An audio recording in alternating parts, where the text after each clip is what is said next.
The sound of hammering rang clear across the valley floor, iron on iron, and Benedict Irwin stopped dead in the middle of his apple rows with his grafting knife still in his hand. She was early. He had not expected her for another week, maybe two.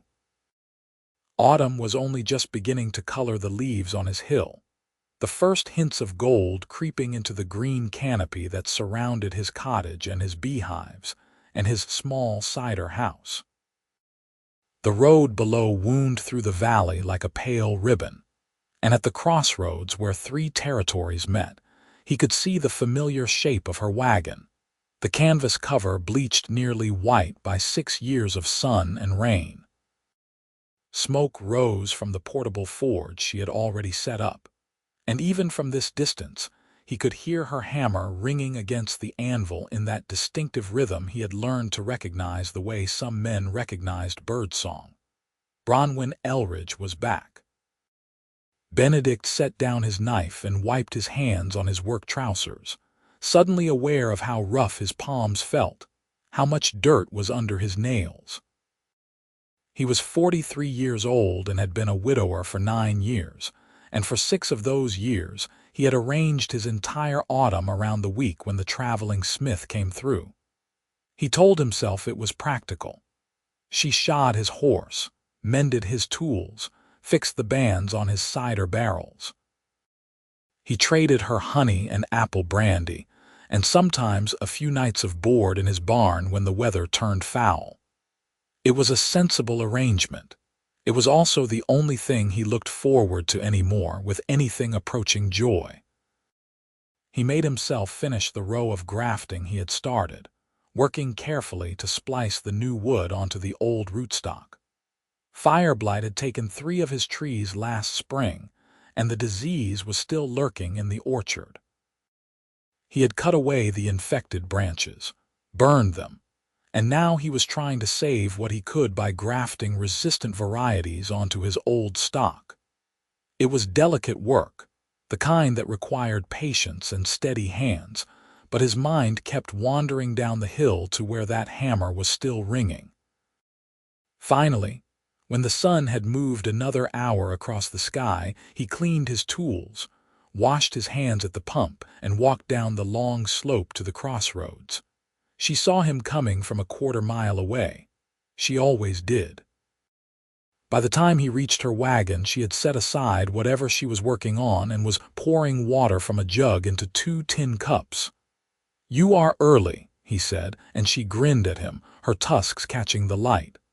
"Miss me?" she asked, and handed him one of the cups. Bronwyn Elridge was not what most humans expected when they thought of orcs.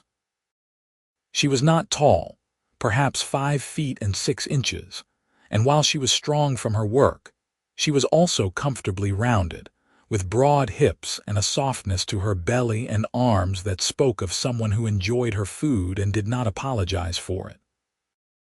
Her skin was the green of summer leaves, darker on her arms where the sun had touched her, and her hair was black shot through with gray at the temples. She wore it in a thick braid down her back, practical and out of the way.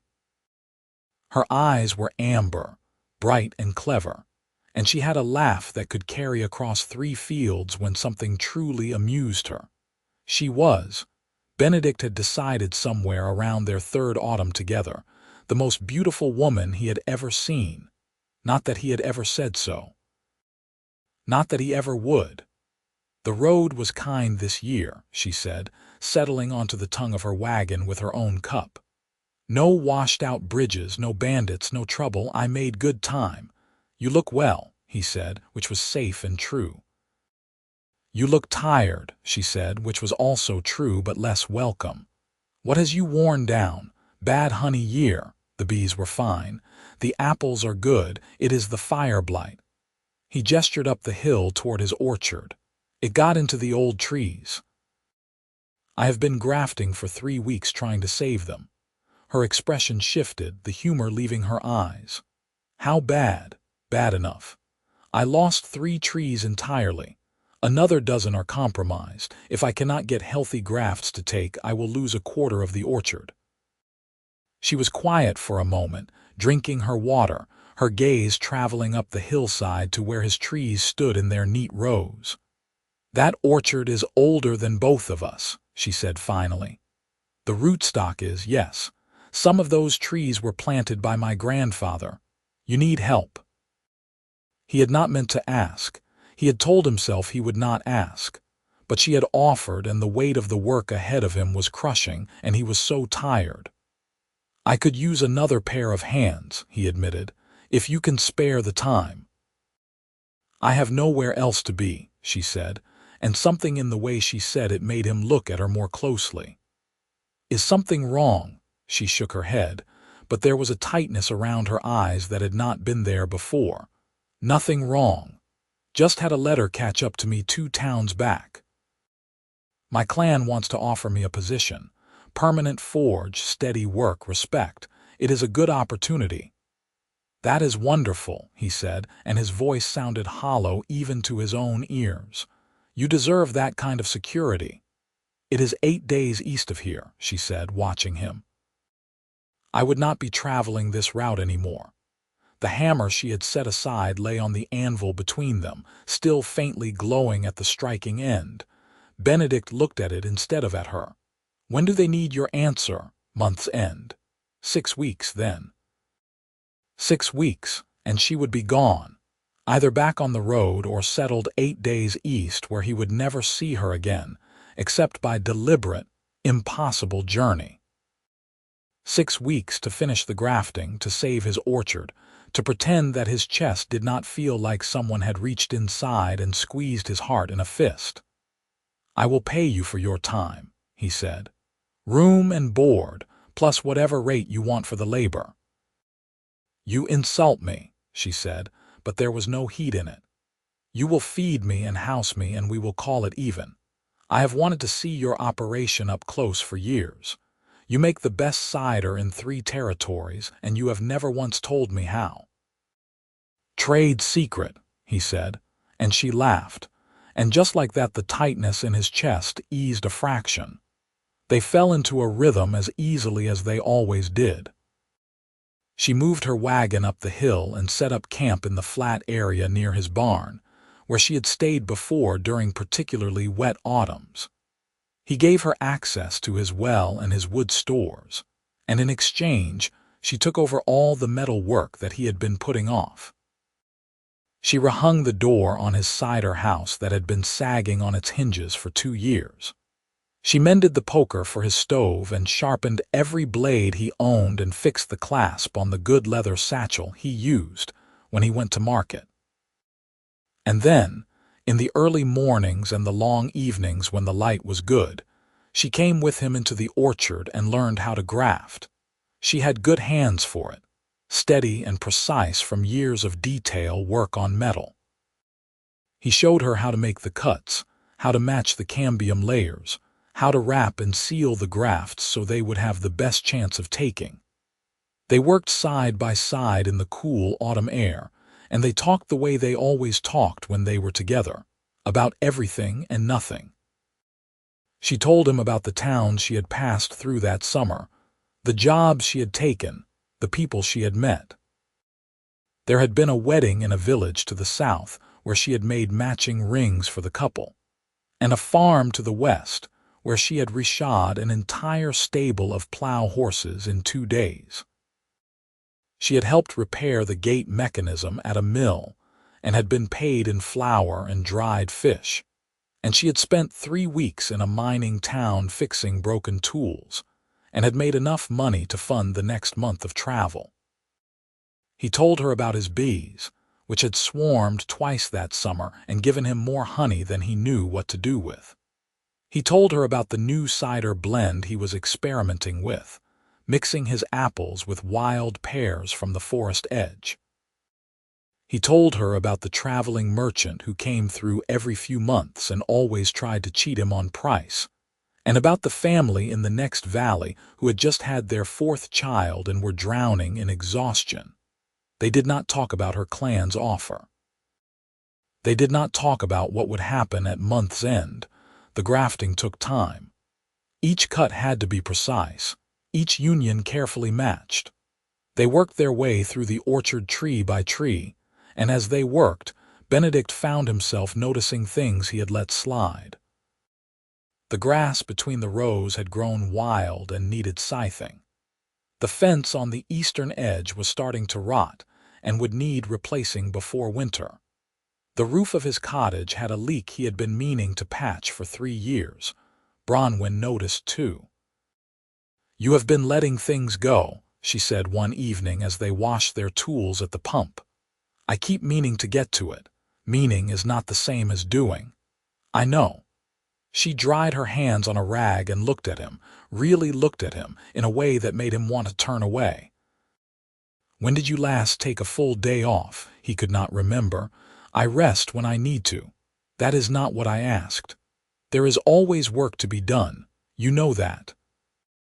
"I know that working yourself into the ground does not bring back the dead," she said quietly, and he felt the words like a punch to the stomach. His wife had died 9 years ago in childbed, along with the baby that would have been there first. Her name had been Margaret, and she had been kind and practical, and he had loved her in the steady, comfortable way of people who had grown up together and always assumed they would marry. Her death had carved a hole in his life that he had never quite figured out how to fill. So he had filled it with work instead, with the orchard and the bees and the cider house, with keeping busy enough that he did not have to think too hard about how quiet his cottage was. He had not talked about Margaret in years. He did not talk about her now. "The fence can wait until after the grafting is done," he said, and went inside before Bronwyn could say anything else. She did not push. That was one of the things he valued about her. She could see straight through him. He was certain of that, but she did not pry or push or try to force him into conversations he was not ready to have. She simply let him be, and when he came out the next morning to start work, she was already in the orchard with her tools, waiting. The days grew shorter. The leaves turned gold and red and began to fall. The grafts they had made weeks earlier were starting to show signs of taking, tiny green buds appearing at the union points, and Benedict felt something in his chest ease with relief. It was going to work. The orchard was going to survive. But month's end was approaching, and Bronwyn still had not given her answer to her clan. They were in the orchard on a gray afternoon, finishing the last of the grafts on the north side, when she finally brought it up. "I need to send my letter tomorrow," she said, not looking at him. "The clan needs time to arrange things, whether I am coming or not." Benedict's hands went still on the branch he was wrapping. "Have you decided?" "I keep trying to. It seems like an easy choice. Steady work, respect, security. Everything you have been working toward. It does seem that way, does it not?" She tied off the twine on her graft and moved to the next branch. "I have been on the road for 20 years, Benedict, ever since I was 17 and left my mother's forge. I have been traveling circuit after circuit, never staying anywhere longer than a few weeks, always moving. I thought that was what I wanted, freedom, independence, no one to answer to but myself. And now I am tired," she said simply. "I am tired of sleeping in a wagon. I am tired of cooking over a campfire. I am tired of setting up my forge and tearing it down and setting it up again. I am 38 years old and I wake up sore every morning and I have gray in my hair and I am starting to wonder what I have been running from all this time." He wanted to touch her. He wanted to take her hand, to put his arm around her shoulders, to do something, anything, to ease the sadness in her voice. He did not. He kept working, his hands moving through the familiar motions of grafting while his heart hammered in his chest. "The clan post would give you that," he said. "A place to rest. It would. Then why are you hesitating?" She was quiet for a long time. The wind moved through the orchard, rattling the leaves that still clung to the branches. A crow called from the woods beyond the fence. Benedict finished his graft and moved to the next tree, and Bronwyn followed him, and they worked in silence until the light began to fail. They were walking back to the cottage when she said, "Why did you never take another wife?" The question stopped him in his tracks. He stood in the middle of the path, his tools hanging from his hands, and stared at her. She met his gaze steadily, her amber eyes catching the last of the daylight. 9 years is a long time to be alone. You are not old. You have a good living, a good home. You are kind, you are patient, you are steady. Any woman would be lucky to have you. So why are you still alone? He could have lied. He could have said something about grief, about loyalty, about not finding the right person. He could have deflected or changed the subject or made a joke to ease the tension that had suddenly risen between them. Instead, he said, "I was waiting for you." The words hung in the air between them, simple and irrevocable. 4 words that changed everything. Bronwyn's breath caught. "Benedict, I have been waiting for you," he said again, and now that he had started he could not seem to stop. "Since the second autumn you came through. Since you stayed for 3 days because the rain was too heavy to travel, and we sat in my kitchen and argued about whether honey mead was better than apple cider. Since you fixed the hinge on my bee-box and would not let me pay you, because you said it took 5 minutes and you were not a thief. Since you laughed at something I said and I realized I had not heard a sound that beautiful in years. I have been waiting for you, and I know it is impossible. I know you have your own life and your own path. But you asked me why I never married again, and that is why. Because I met you, and after that, everyone else seemed like settling." She was staring at him, her expression unreadable. He had never been good at this, at saying what he felt. He had been married to Margaret for 5 years, and he was not sure he had ever told her he loved her in so many words. It had always seemed obvious, something that went without saying. But nothing about this was obvious, and he was so tired of not saying it.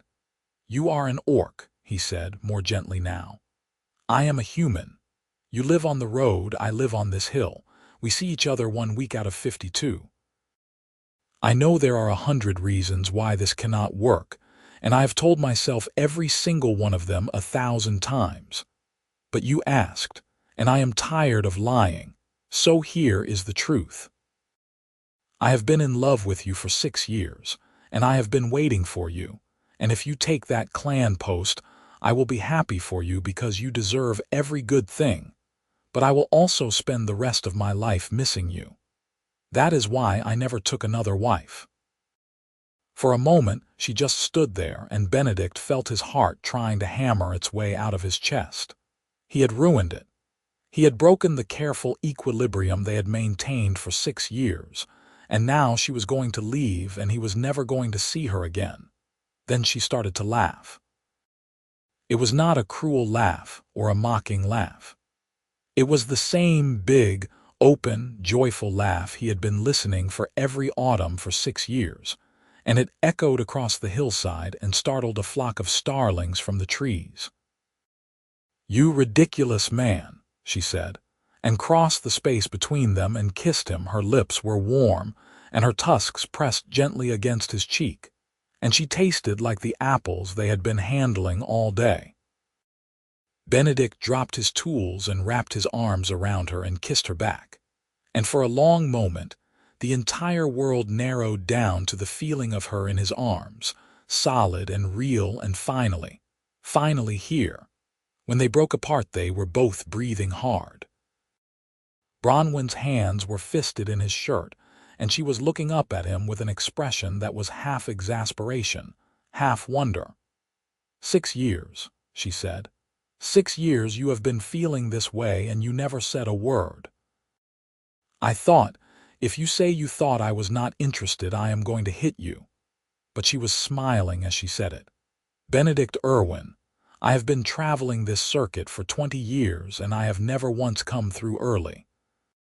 This year, I left a job half-finished and pushed through 2 extra days of travel because I could not stand to wait another week to see you. What did you think that meant?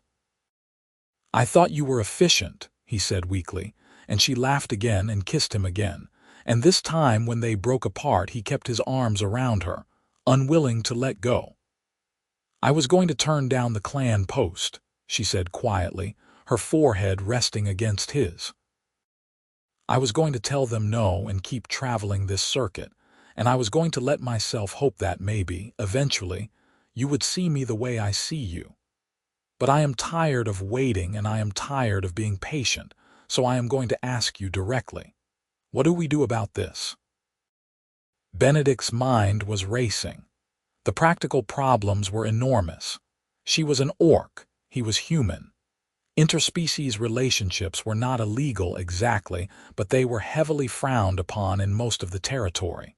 He would lose standing in the community, possibly lose customers. She would face even worse. Orcs always did. And beyond that, there was the question of how they would even build a life together. He could not leave his orchard, it was his entire livelihood. And she could not stay here as his kept wife, cooking and cleaning while her forge skills went to waste. She was a master craftswoman, a skilled farrier and metalworker, and she deserved to practice her trade.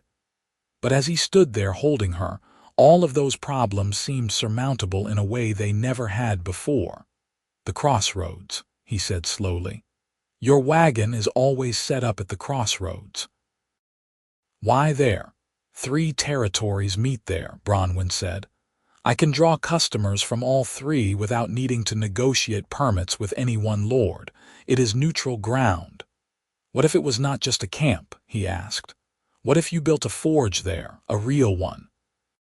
Stone and timber with a proper chimney and a real roof. What if you set up permanently?" He could feel her go still against him. "That would take money. I have money. The cider business is good, and I have been saving for years with nothing to spend it on." His words were coming faster now, the idea taking shape even as he spoke. "You could take commissions from all 3 territories. You could stable horses for shoeing. The road sees enough traffic that you would have steady work, I am sure of it. And you would be close enough that we could actually see each other. Build something together." "The lords would never approve it," Bronwyn said, but he could hear the hope creeping into her voice. "An orc setting up a permanent forge on neutral ground. They would shut it down before I set the first stone. Not if we did it legally, not if we got permits and licenses and did everything properly." He pulled back enough to look at her face. "I know the local magistrate. He is a fair man and he owes me a favor. And you said yourself the crossroads is neutral ground. If we can make the case that a forge there would benefit all 3 territories, they might allow it." "Might," she echoed. "It is a chance," he said. "It is not perfect and there will be people who object, but it is a chance. And if it works, you would have your own forge, your own business, and we could," he stopped, suddenly uncertain. If you want that with me." "Are you proposing to me, Benedict Irwin?" "Not yet," he said honestly. "I am proposing a smithy. The marriage part can come later if you want it. I am not going to ask you to be my wife until I can offer you something more than 4 walls and my name. You deserve better than that." She cupped his face in her hands, her calloused palms rough against his cheeks. "You frustrating, honorable, impossible man," she said softly. Yes, I want to try. I want the forge and I want you and I want a chance to build something that is ours." He kissed her again, and this time it was slower, deeper, a promise rather than a question. When they finally made it back to the cottage, the stars were coming out overhead, and Benedict felt lighter than he had in 9 years. The next morning, Bronwyn sent her letter to her clan, politely declining the post and recommending her apprentice, a young orc man who had been traveling with her for the past 2 years and was ready for his own setup. Then she and Benedict rode down to the village to see the magistrate. Magistrate Howell was a gray-haired man in his 60s who had been overseeing the district for longer than Benedict had been alive. He listened to their proposal with his fingers steepled under his chin, his expression giving nothing away.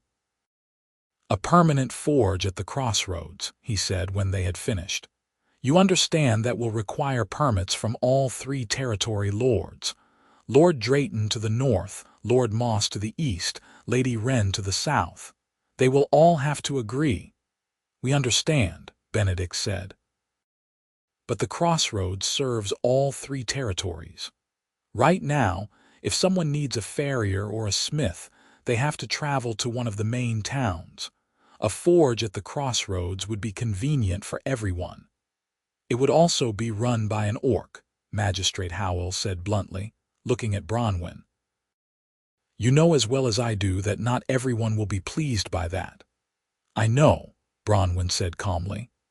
"I have been dealing with that my entire life, Magistrate, but I am good at what I do and I work honestly, and I will serve whoever comes to me fairly. That is all I can promise." Magistrate Howell studied her for a long moment, then sighed. "I will draft the petitions and send them to the 3 lords. It will take time, likely several weeks, possibly months, and there is no guarantee they will all agree. If even one refuses, the whole thing falls apart." "We understand," Benedict said. "Thank you for trying."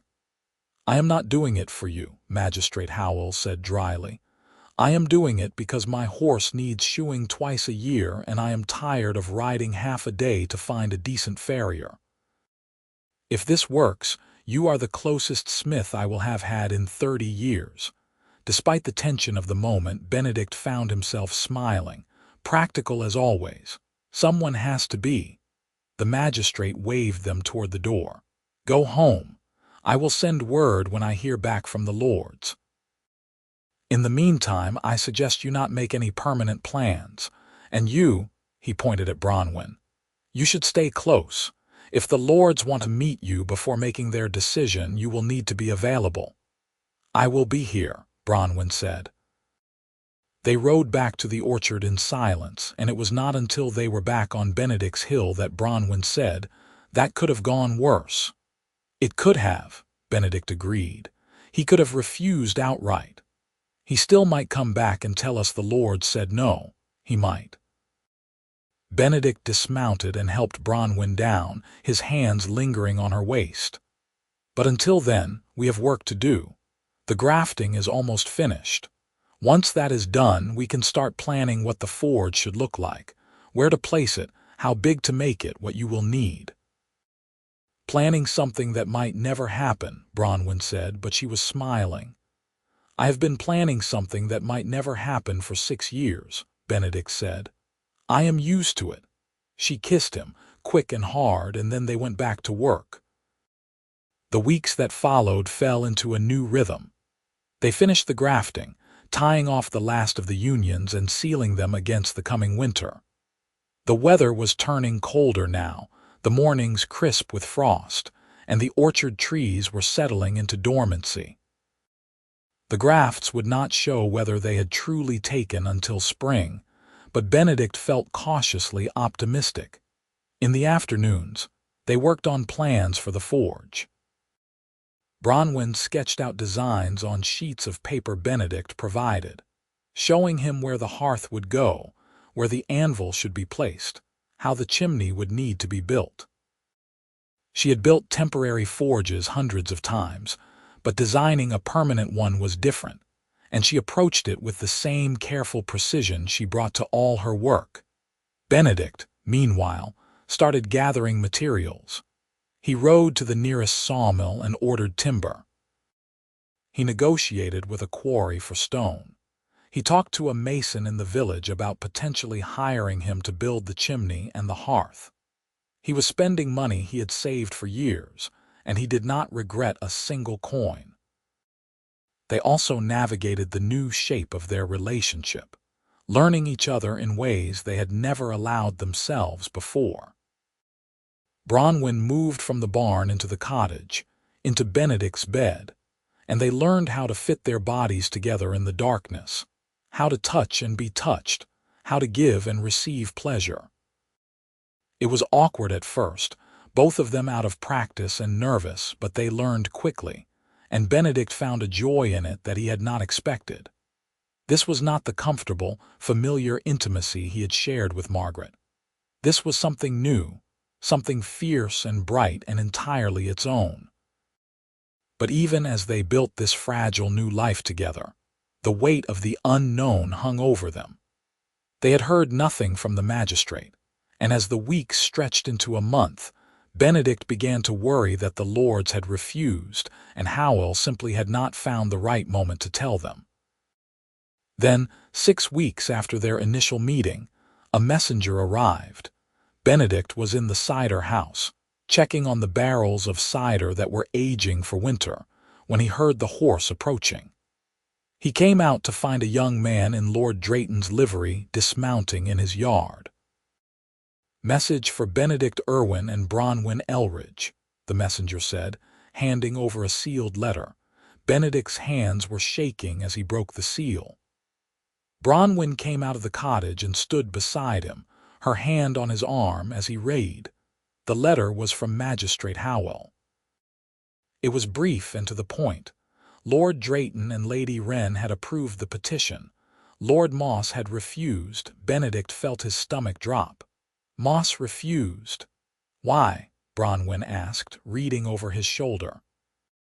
The letter did not elaborate, but a second sheet was enclosed, this one from Lord Moss himself. The writing was curt and dismissive. He would not approve a permanent orc settlement in his territory, even on neutral ground.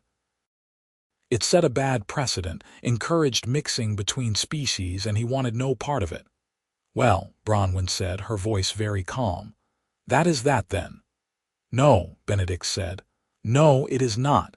Benedict, if one of the lords refuses, then we convince him otherwise." He was already heading for the barn. "Saddle the horses. We are riding to Lord Moss's estate." "That is not going to work," Bronwyn said, but she followed him anyway. "It might not," Benedict agreed, "but I am not giving up without trying." They rode for 4 hours, following the eastern road until they reached the manor house that served as Lord Moss's seat. It was a large stone building surrounded by farmland, prosperous and well-maintained. A steward met them at the gate and looked skeptical when Benedict said he was there to see the lord. "Lord Moss is not expecting you," the steward said. "I know, but I am here about the petition for the Crossroads Forge. I need to speak with him." The steward's expression soured. "Lord Moss has already made his decision on that matter." "Then it will be a short conversation," Benedict said. "Please, just 5 minutes of his time." The steward sighed and went inside. He was gone for a long time, and Benedict was starting to think they would be turned away when the man finally returned. "5 minutes," he said. "Follow me." They were led into a receiving room where Lord Moss sat behind a large desk, looking irritated at the interruption. He was a man in his 50s, clean-shaven and well-dressed, with the look of someone who was used to being obeyed. "You are the orchard keeper from the west," he said, looking at Benedict. "Irwin?" "Yes, my lord." "And you are the orc who wants to set up a forge." He did not look at Bronwyn as he said it. "I am," Bronwyn said evenly. "I have already given my answer," Lord Moss said. "I do not approve of orcs settling permanently in human lands. It causes problems." "What kind of problems?" Benedict asked. "The Crossroads is neutral ground." "She would not be in any one territory." "She would be visible," Lord Moss said. "She would be a fixture. People would grow accustomed to her, and then they would start thinking it is acceptable for orcs and humans to mix freely. I will not encourage that." "With respect, my lord, people and orcs have been mixing for generations," Benedict said carefully. "There are orc laborers working farms throughout all 3 territories. There are orc merchants who trade in the markets. This is not new." "Laborers and merchants are temporary," Lord Moss said. "They pass through. They do not put down roots. What you are proposing is different." What we are proposing is a service that would benefit everyone in the region, Bronwyn said, her voice still calm but with an edge to it now. There is not a single permanent smith within a day's ride of the crossroads. Every farmer, every traveler, every merchant who comes through has to detour to one of the towns if they need work done. A forge at the crossroads would save time and money for everyone. I understand the practical benefits, Lord Moss said. I simply do not believe they outweigh the social costs. What social costs? Benedict demanded. What exactly are you afraid of? Lord Moss finally looked at him directly. I am afraid of people like you, Irwin. Respectable human men who decide that an orc woman is good enough to bed, and then wonder why their neighbors lose respect for them. I am afraid of the children that come from those unions, who belong to neither race and are despised by both. I am afraid of the breakdown of natural order. Orcs are not human. They should not be treated as such. Benedict felt fury rise in his chest, hot and sharp. Bronwyn Elridge is a master smith with 20 years of experience. She is skilled, honorable, and worth 10 of most men I know, human or orc. If you cannot see that, then the problem is not with her, it is with you. Mind your tongue, Lord Moss said coldly. You are speaking to a lord. And you are speaking about the woman I intend to marry, Benedict shot back. So perhaps we are both speaking out of turn. The room went very quiet. Lord Moss stared at him. You intend to marry her. I do. You are a fool, perhaps, Benedict said. But I am a fool who owns my own land and owes you no loyalty beyond the taxes I pay each year. You can refuse to approve the forge, my lord, and that is your right. But you cannot tell me who I can or cannot marry, and you cannot stop me from supporting her in every way I can. If she cannot build a forge at the crossroads, I will help her build one on my land, just over the border in Lord Drayton's territory. And I will make sure every person in this region knows that you were the one who forced us to do it that way. Are you threatening me? I am stating facts, Benedict said. You are worried about precedent and social order. I am worried about the woman I love and the life we are trying to build.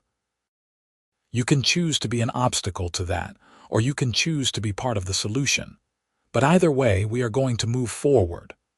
Lord Moss was silent for a long moment, his fingers drumming on the desk. Then he sighed. You are either very brave or very stupid, Irwin. Likely both, Benedict said. Another long silence. Then Lord Moss looked at Bronwyn. You will serve anyone who comes to your forge, orc or human, regardless of territory. That is my intention, yes. And you will abide by all the laws and regulations that govern tradespeople in this region. Of course, and you will pay the appropriate taxes and licensing fees. Yes. Lord Moss drummed his fingers again, then reached for a quill and a sheet of paper. Fine, he said. I will approve the petition. On the condition that this forge operates exactly like any other business in the region. No special treatment, no exceptions. If there are complaints about the quality of work or the conduct of the smith, the license will be revoked immediately. Is that clear? Perfectly clear, Bronwyn said. Lord Moss signed the paper with a flourish and handed it to Benedict. Take this to Magistrate Howell. He will finalize the permits. And Irwin, he looked up, his expression somewhere between annoyance and reluctant respect. You have more spine than I gave you credit for. Do not make me regret this. I will do my best, my lord, Benedict said. They rode back to the orchard in a daze, the signed approval clutched in Benedict's hand. They were halfway home before Bronwyn finally spoke. Did that actually just happen? I think so. You threatened a lord. I did not threaten him, I simply made the situation clear. Benedict, he could have had you arrested. He could have, Benedict agreed, but he did not, and now we have his approval.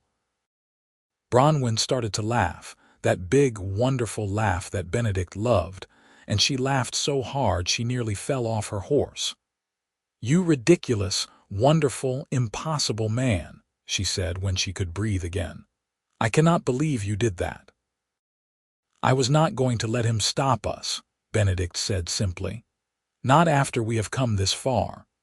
They delivered the approval to Magistrate Howell the next day, and within a week the official permits were drawn up and signed. The forge at the crossroads was approved. All they had to do now was build it. The construction took 2 months. Benedict hired the mason from the village, a gruff man named Thomas, who did not care who he was building for as long as he was paid on time. Bronwyn worked alongside him, hauling stone and timber, designing the layout of the forge down to the smallest detail. The building that took shape at the crossroads was solid and practical, with thick stone walls, a slate roof, and a chimney tall enough to draw properly even in the worst weather.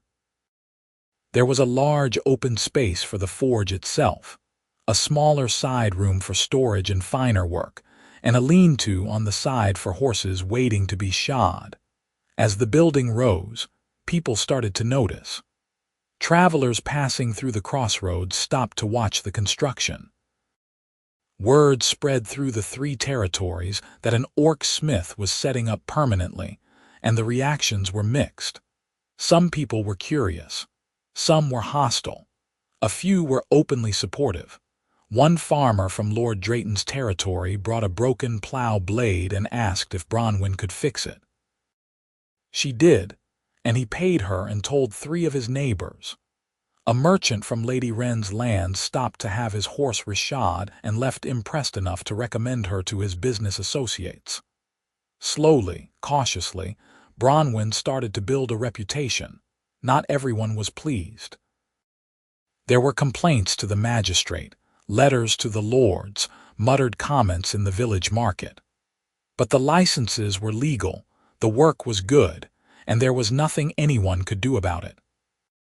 And through it all, Benedict and Bronwyn worked side by side, building the forge during the day and returning to the orchard at night. The grafts had taken. The trees were showing new growth, tiny buds that would become branches come spring. The orchard was healing, and so were they. It was on a cold morning in late autumn, with the forge finally complete, and the first fire lit in the new hearth, that Benedict rode down to the crossroads and found Bronwyn standing in the doorway of her smithy, looking at the sign that Thomas the mason had just finished hanging. Elridge Forge, it read in neat carved letters.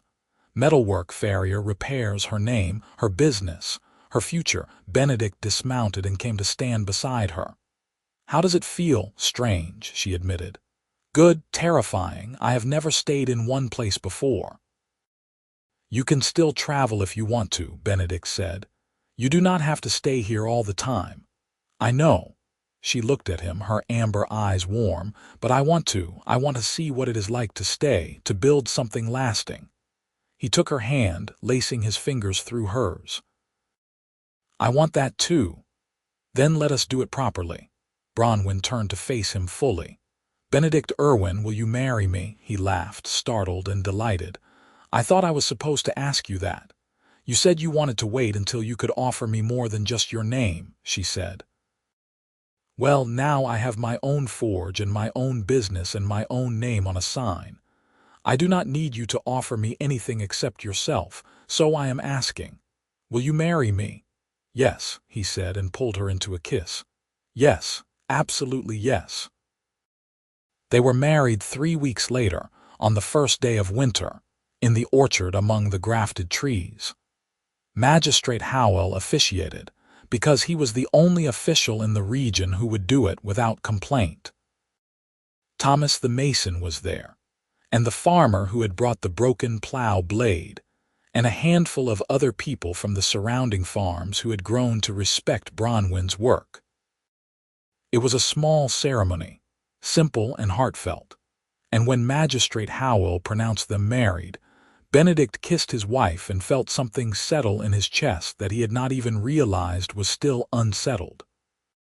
The orchard bloomed that spring, the grafted branches producing blossoms alongside the old growth. The trees were healing, scarred but stronger for it, and Benedict thought that was appropriate. He was scarred too, marked by loss and grief and years of loneliness. But he was healing now, and he was not alone. Bronwyn's forge thrived. She took commissions from all 3 territories, built a reputation as one of the best smiths in the region, and slowly, grudgingly, even the most skeptical of her neighbors had to admit that she was an asset to the community. There were still people who would not work with her because she was an orc, and there were still moments of prejudice and cruelty, but they faced it together. On a warm afternoon in late spring, Benedict walked down from the orchard to the forge and found his wife shoeing a horse for a young woman he did not recognize. The woman was watching Bronwyn work with open admiration. "You are really skilled," the young woman said. "I have never seen anyone work metal like that." "Practice," Bronwyn said, her attention on the horse's hoof. "Lots and lots of practice." "Do you take apprentices?" Bronwyn looked up, surprised. "I have in the past. Why do you ask?" "I want to learn," the young woman said simply. "I have been working in my father's smithy for 3 years, but he will not teach me anything beyond basic repairs because I am a girl. I heard about you and I thought maybe you would be different." Bronwyn glanced at Benedict, and he could see the mix of emotions in her face. Pride, hope, a little bit of fear. Then she looked back at the young woman and smiled. "What is your name, Lily?" "Well, Lily, if you are serious about learning, come back tomorrow morning. We will see if you have the hands for it." The young woman's face lit up. "Really? Thank you so much." After she left, Benedict came into the forge and wrapped his arms around Bronwyn from behind. "An apprentice? Maybe," Bronwyn said. "If she is serious, if she has the skill, you will be a good teacher."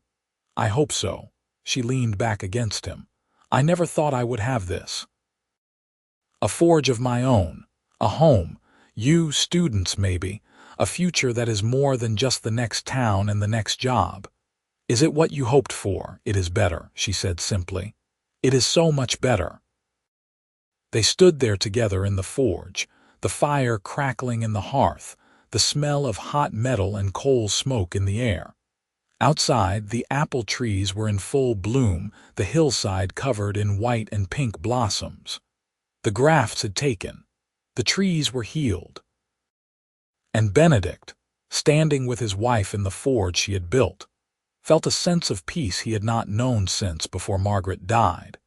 He had been waiting for Bronwyn Elridge for 6 years, though he had not fully understood it until she asked him why he never remarried.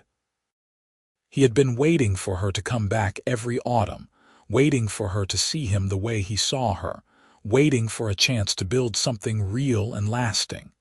And now, finally, the waiting was over. Now they had the rest of their lives. The summer passed in a blur of work and joy. Bronwyn took on Lily as an apprentice, and the girl proved to be both talented and dedicated. The forge became a gathering place of sorts, people stopping by not just for metalwork, but for conversation, for advice, for the simple pleasure of watching a master at her craft.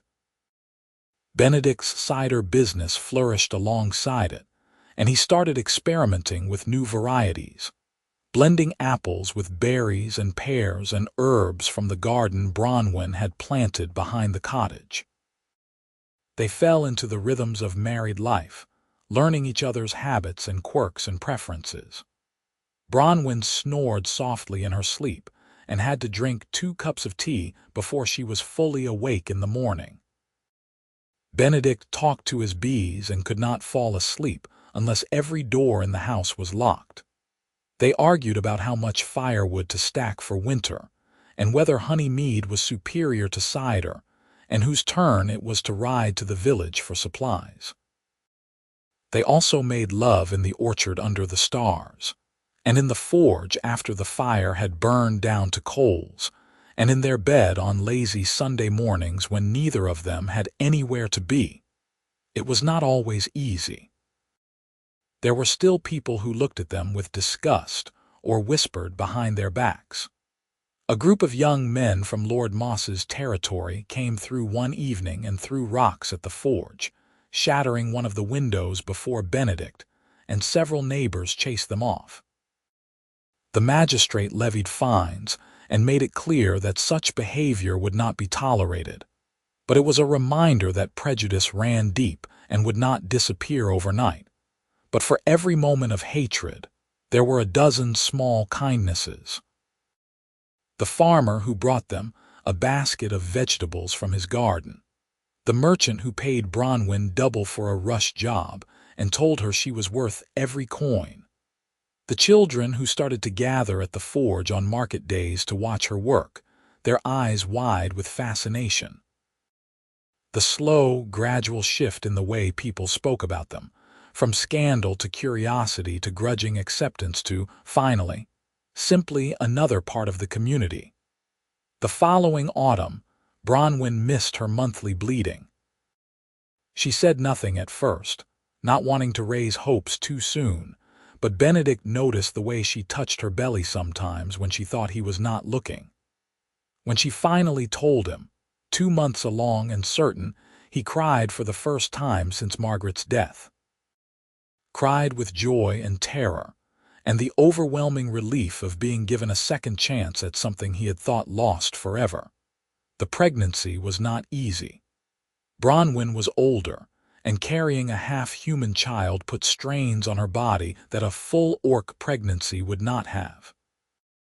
She worked in the forge until she could not stand for long periods anymore, and then she focused on teaching Lily and taking smaller commissions she could do sitting down. Benedict hovered over her like an anxious hen, driving her to distraction with his worrying, until she finally told him to either calm down or sleep in the barn. He calmed down. Mostly. Their daughter was born on a spring morning, squalling and healthy, with green skin a shade lighter than her mother's and only the tiniest hint of tusks. They named her Rosalind, and she had her mother's amber eyes and her father's stubborn chin. Benedict held her in the orchard under the blooming trees and felt his heart expand in ways he had not known were possible. Bronwyn recovered slowly, her body battered but healing. She returned to the forge when Rosalind was 3 months old, working shorter hours and with Lily taking on more of the heavy work.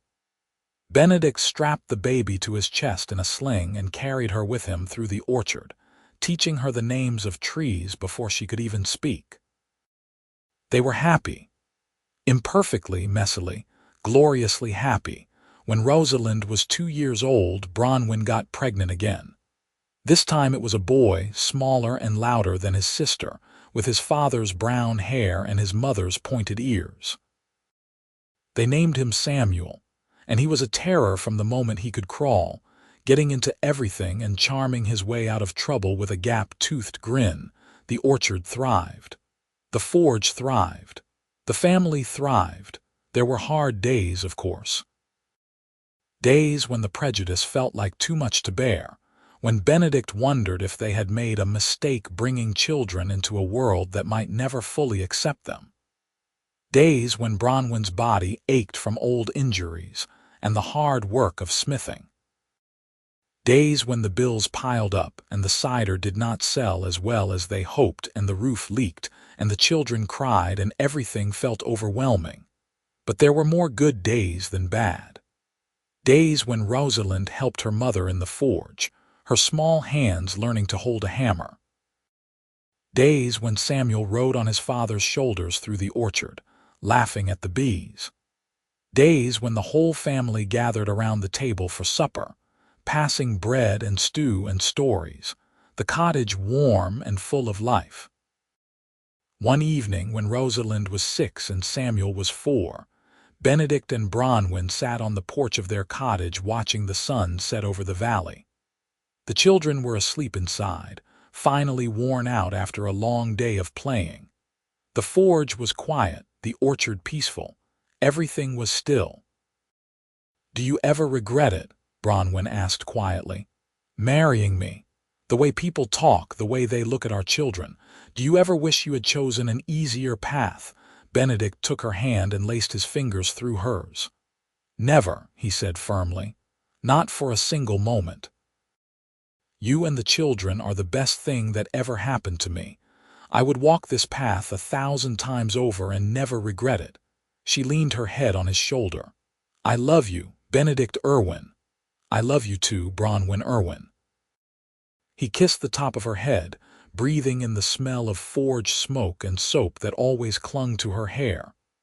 "I have loved you since the second autumn you came through, and I will love you until the day I die. And beyond that, I hope," she said, smiling. "And beyond that," he agreed. They sat together in the gathering darkness, watching the first stars appear overhead. Inside the cottage, their children slept safe and warm.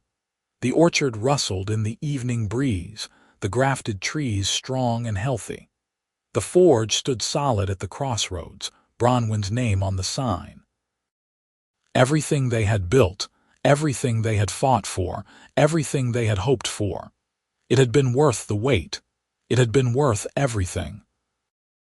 And as Benedict sat there with his wife's hand in his and his children sleeping peacefully inside, he felt a contentment so deep it was almost painful. He had spent 9 years alone, keeping himself busy enough that he did not have to think about the silence in his cottage. He had spent 6 years falling in love with a woman he saw 1 week out of the year, too afraid to speak up, too uncertain to reach for what he wanted. But he had waited. He had been patient. And when the moment finally came, when Bronwyn asked him why he never took another wife, he had been brave enough to tell her the truth. "I was waiting for you." 4 words that changed everything. The years continued to pass, each season bringing its own joys and challenges. Lily completed her apprenticeship and opened her own forge 2 territories over, staying in touch through letters and occasional visits. Rosalind grew into a thoughtful, determined girl who could both work the forge and tend the bees with equal skill. Samuel turned out to have his mother's gift for metalwork and his father's patience, a combination that made him exceptional at detailed repair work. More children came to the forge to learn, not just about smithing, but about what it meant to work hard and treat people fairly regardless of their race. Bronwyn became known not just as a skilled smith, but as a teacher, someone who saw potential in young people that others overlooked. Benedict's cider won awards at the regional fairs, and he started supplying several taverns and inns throughout the 3 territories. The prejudice did not disappear, but it faded. People grew accustomed to the sight of the orc woman and her human husband, to their half-orc children playing in the orchard. What had once been scandalous became familiar, and what was familiar eventually became simply part of the landscape. On Rosalind's 10th birthday, the family held a celebration in the orchard. Friends and neighbors came from all 3 territories, bringing food and gifts and music. Benedict looked around at the gathering, at the human and orc children playing together, at the adults sharing food and laughter, and felt a profound sense of accomplishment. This was what they had built. Not just a forge or an orchard or a family, but a community that was learning slowly to look past differences and see people for who they truly were. That night, after the guests had gone home and the children were in bed, Benedict and Bronwyn walked through the orchard together. The trees were heavy with fruit, the grafts that Benedict had made all those years ago now fully integrated into the old rootstock. You could not tell anymore where the old tree ended and the new growth began. They had become one. "You remember the day I asked you why you never remarried?" Bronwyn asked, her arm linked through his.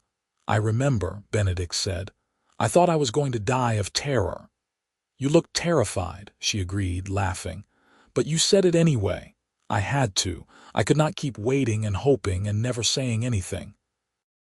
You were going to take that clan post and I was never going to see you again." "I was never going to take that post," Bronwyn said. "I had already decided, but I needed to know if you felt the same way I did. So you asked. So I asked." She squeezed his arm. "Best decision I ever made." They walked in comfortable silence for a while, the night cool around them, the stars bright overhead. Then Benedict said, "Thank you." "For what?" "For asking. For staying. For building this life with me. For giving me a second chance at happiness." "You gave me the same thing," Bronwyn said softly. "A home, a family, a place to belong. We gave those things to each other." "We did," Benedict agreed. They stood in the center of the orchard, surrounded by the trees they had saved together, and Benedict thought about the journey that had brought them here. The years of loneliness after Margaret's death.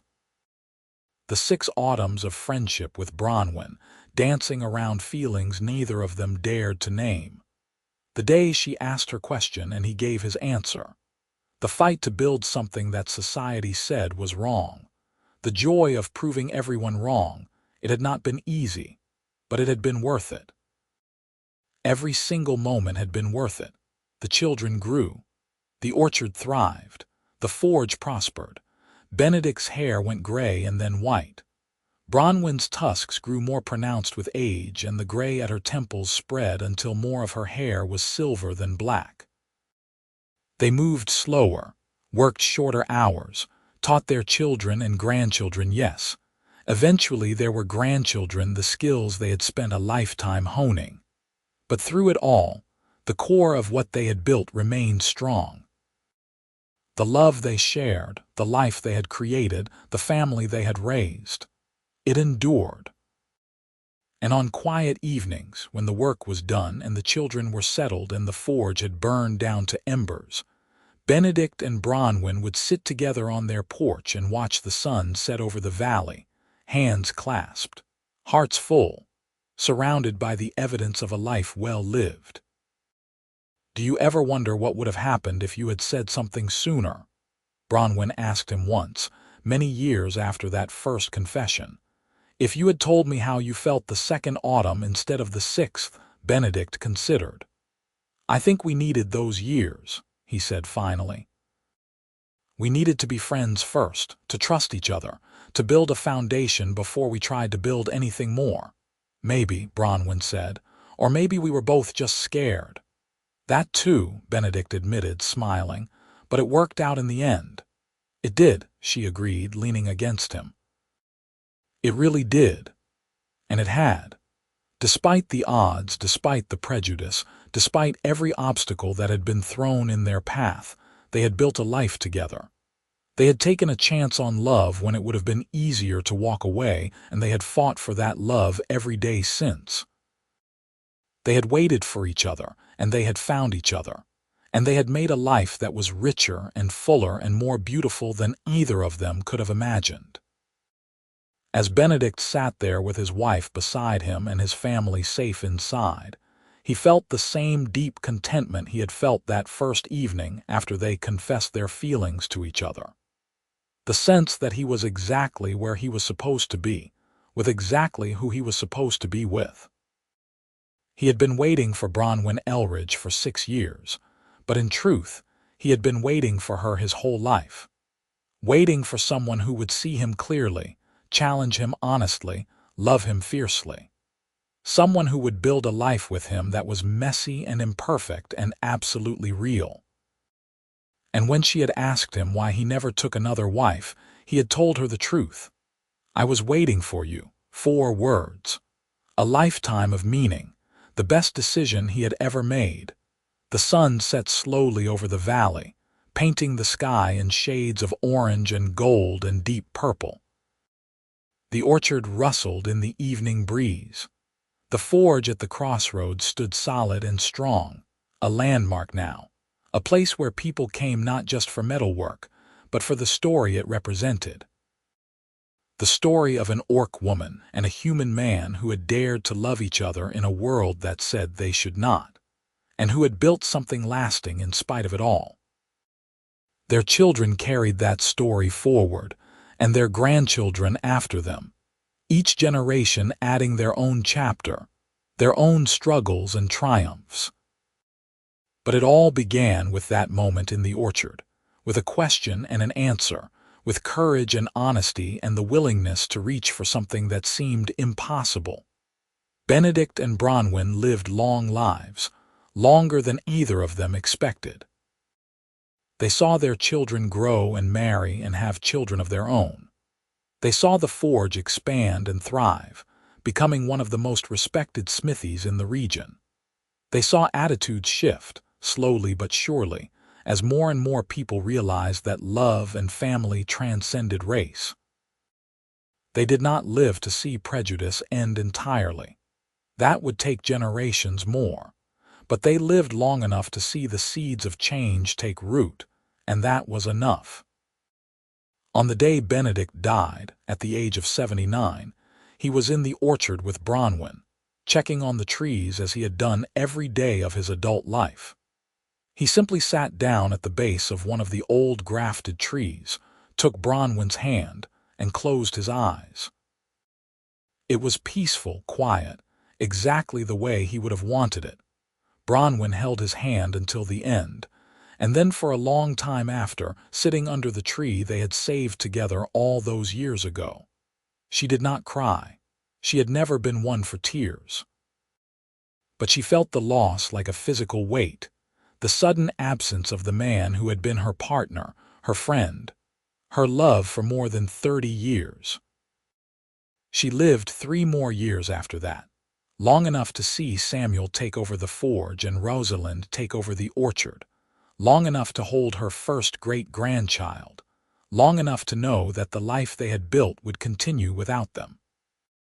And when she died, on a warm autumn morning with the sound of hammering ringing from the forge and the smell of apples in the air, her last thought was of Benedict, and the first words he had said when she asked why he never took another wife. "I was waiting for you." She had been waiting for him too, waiting for someone who would see past her green skin and her tusks and her rough hands to the woman underneath, someone who would value her for her skills and her mind and her heart, someone who would build a life with her rather than trying to fit her into a life already made. They had found each other, against all odds, and they had made something beautiful. And in the end, that was all that mattered. The forge still stands at the crossroads, run now by Benedict and Bronwyn's descendants.